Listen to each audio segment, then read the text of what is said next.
Hello, my name is Eric Morris and I'm presenting from Trobe University in Melbourne, Australia, and I'm presenting about Recovery Act, which is a feasibility and acceptability study of group acceptance commitment therapy for people with psychosis, which has been a collaboration between La Trobe University and NorthWestern Mental Health here in Melbourne.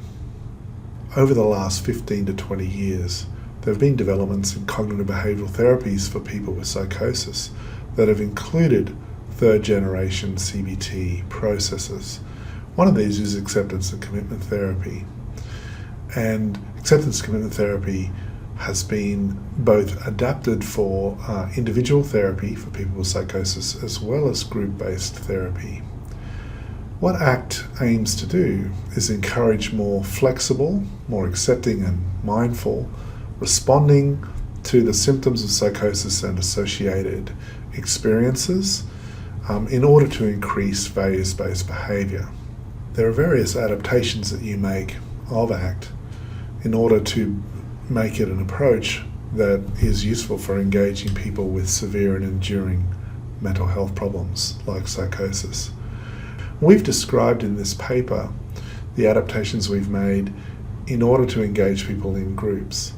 So those adaptations are, we use briefer mindfulness and acceptance exercises, and these practices tend to be more talky, so the facilitator having regular instructions, fewer pauses in these exercises that are about noticing and increasing awareness.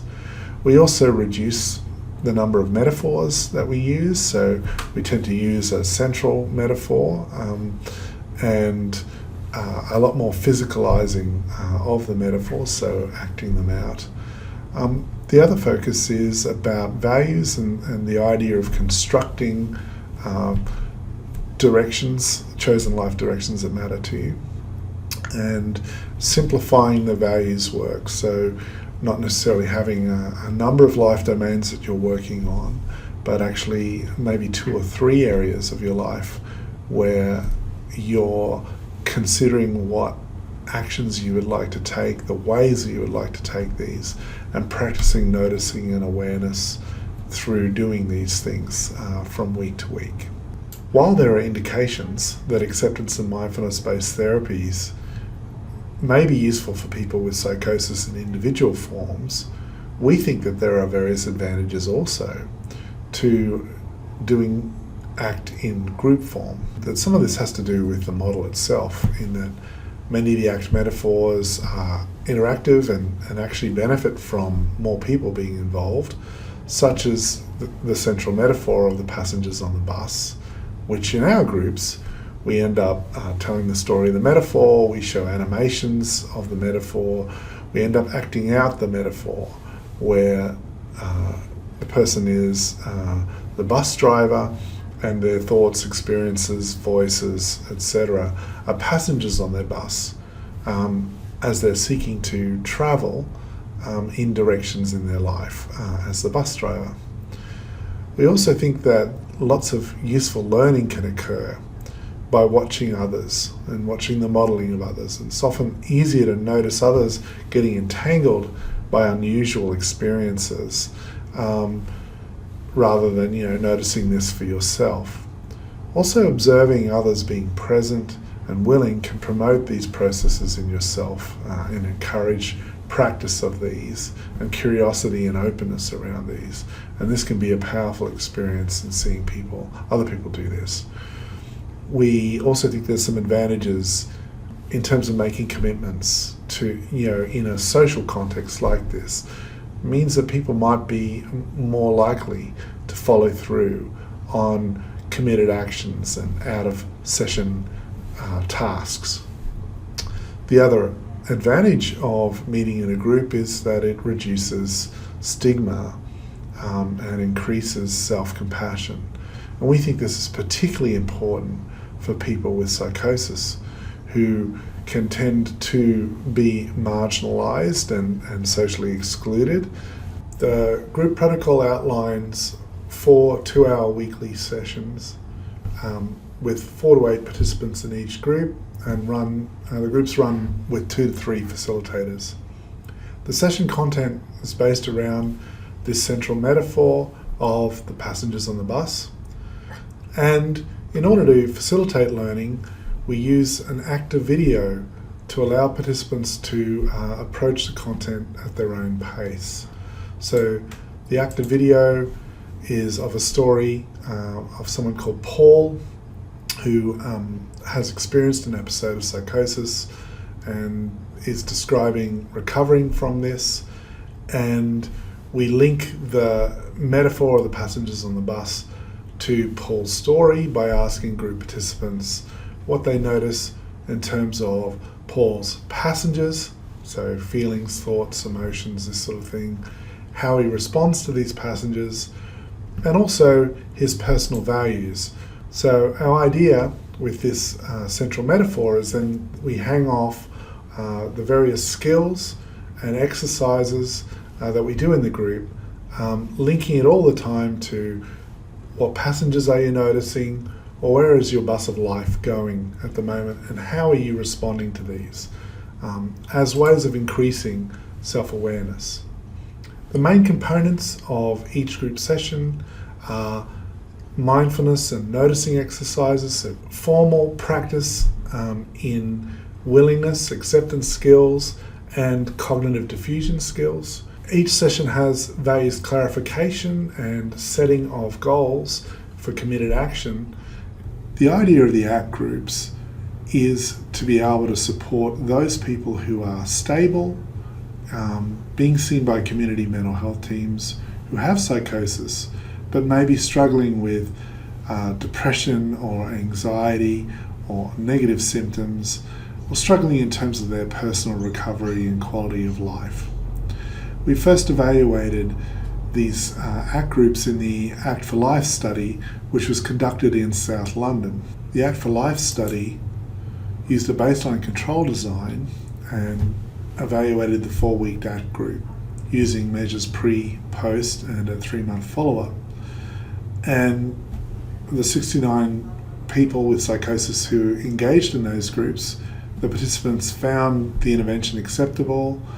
We saw with Group ACT that there were improved relationships with experiences, so people reported reduced cognitive fusion and experiential avoidance and increases in mindfulness. And there were significant improvements in mood and daily functioning at follow-up. So our participants found they had reduced anxiety and depressive symptoms, less interference by their problems, and greater success at living important values. We then followed up by doing the Act for Recovery study, which again had a focus on wellbeing and functioning, and this time involved peer group facilitators working alongside mental health professional group facilitators. This study also focused on both the wellbeing of mental health service users and caregivers of people with psychosis. We also expanded the group to 6 sessions because we had a sense from the Act for Life study that more group sessions were going to be useful. And this study found in a waitlist controlled randomized controlled trial that it was possible to deliver these groups in community settings, so training facilitators, including experts by experience, and delivering the groups was possible in the range of community mental health teams and community settings that we were working in. There were high levels of satisfaction and positive feedback for both the people with psychosis and the caregivers. And the effect sizes for the outcomes, so well-being, distress, quality of life, range from very small to large for both service users and caregivers. And now we take a journey from the streets of South London to Melbourne. So in Melbourne, we've been working on adapting this group program. So we've increased the group sessions, so there's now 7 sessions plus a booster session. And the group sessions are briefer, so they're 90 minutes now. And I'm just going to present in the last bit of this presentation the Recovery Act evaluation. We've conducted a mixed methods, uncontrolled, single group prospective cohort design study looking at a quantitative and qualitative evaluation. The groups in Melbourne run with mental health professionals facilitating them. We tend to have 8 to 12 people with psychosis coming to the groups. For this evaluation, we have looked at wellbeing and personal recovery, and we've been measuring hypothesized processes of change, so engagement and committed action, mindfulness, experiential avoidance, and cognitive fusion. For the Recovery Act evaluation, we were looking at engaging adults attending community mental health services aged 18 to 60. Over the 3 years of this evaluation, we had 105 referrals to the program, and 101 people were enrolled to participate in the evaluation, and in the end 80 participants consented to the study evaluation. Majority of the participants were male. Most of our participants were unemployed, and only a minority have a tertiary education. Most people have had at least one psychiatric hospitalisation, and most people have had more than one episode of care in the mental health services that they're accessing. So we ran 9 groups over a 3-year period. We had 9 clinicians work as group facilitators, and 73% of the participants attended 3 or more group sessions. Those people who dropped out of the group, their reasons were anxiety about attending a group of people. There were also some people who had a deterioration in mental state that was assessed as being unrelated to group participation. We had no adverse events reported during the time of the study. And for our completers analysis, we had data from 39 participants used. So we now have the presentation of the outcome and process measures for the study. And you'll see that pre and post, we have significant changes in the 2 main outcomes of well-being measured by the Core 10 and sense of progress in personal recovery, and alongside these significant changes in those wellbeing measures, also changes in engaging in valued behaviours, changes in mindfulness, and significant changes in experiential avoidance, but not in cognitive fusion. We also found through running regressions that these changes in these process measures particularly of valuing predicted changes in the outcome measures. Most of our participants described that learning about ACT seemed to improve their life, and they identified that engaging in values-based actions and working towards goals was the most frequently reported component of the group that they found helpful. People also said that it was great to meet in a group, that it normalised their lived experience of psychosis and other things that were going on, and reduced their feeling of isolation. People also identified that the passengers on the bus metaphor was helpful, and that practicing mindfulness within the group sessions was useful. It was interesting that when we asked people about their least liked elements of the group, that people said that sharing in the group, sharing with others, was uncomfortable, and some people really just didn't like that. The other thing that some people described was that actually getting up and standing up and acting out the passengers on the bus metaphor was least enjoyable, least liked part of the group.